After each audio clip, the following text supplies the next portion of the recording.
Undersøgelser viser, at ca. hver 6. voksne dansker mellem 16 og 65 år har udfordringer med at læse og regne. Det kommer blandt andet til udtryk, når de skal bruge matematik arbejdsmæssigt, læse og forstå aviser og undertekster på tv i private sammenhænge eller manualer og skrivelser på jobbet. Det er ærgerligt, når der faktisk er mulighed for, at mange usikre læsere kan blive bedre læsere, at lære matematik i arbejdsmæssige og private sammenhænge og at blive bedre til skriftlig kommunikation. Jeg meldte mig til at tage på kurset, fordi jeg synes, jeg manglede noget, når jeg skulle skrive avier. Jeg manglede sådan lidt at fatte mig i korthed, få lidt skåren af, når jeg skulle skrive. De nye kompetencer, som jeg har fået nu her igennem mit danskkursus, det er blandt andet, at nu kan jeg formulere mig til mine kollegaer, så det er forståeligt. Fordi vi har jo ikke den tid til at kunne stå og snakke over for hinanden, så vi skal gøre det igennem computeren. Og det er, hvad jeg har fået ud af det her kursus, det er, at jeg kan skrive det, så folk kan forstå, hvad jeg mener, og ikke kun, hvad mine tanker er. Altså, jeg bliver glad for mit arbejde, fordi nu kan jeg selv skrive og uden at spørge efter hjælp. Og det her giver mig selvtid, når jeg er på arbejde.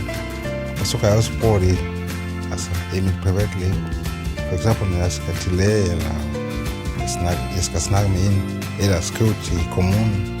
Jeg valgte at tage på danskkursus, fordi jeg er ordblind og har svært ved at skrive og stave, når jeg sidder hen ved computeren. Og så skal jeg bruge mine kollegaer, og det kan nogle gange være irriterende både for kollegaerne og for mig.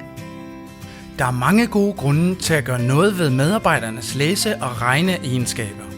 Det bidrager til den enkelte virksomheds værdi og vækst, til Danmarks konkurrenceevne og til styrkelsen af demokratiet.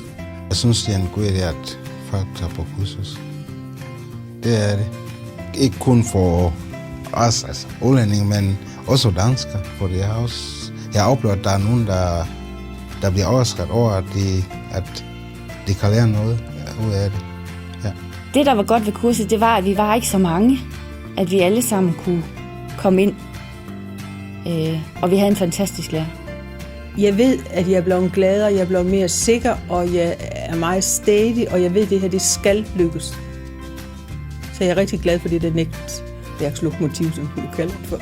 Vær med og tilmeld jeres virksomhed, så er I med til at løfte Fredericia. Løft Fredericia støttes af Business Fredericia og LO Fredericia og løftes i samarbejde med AOF, Netværkslokomotivet og HF og VUC i Fredericia.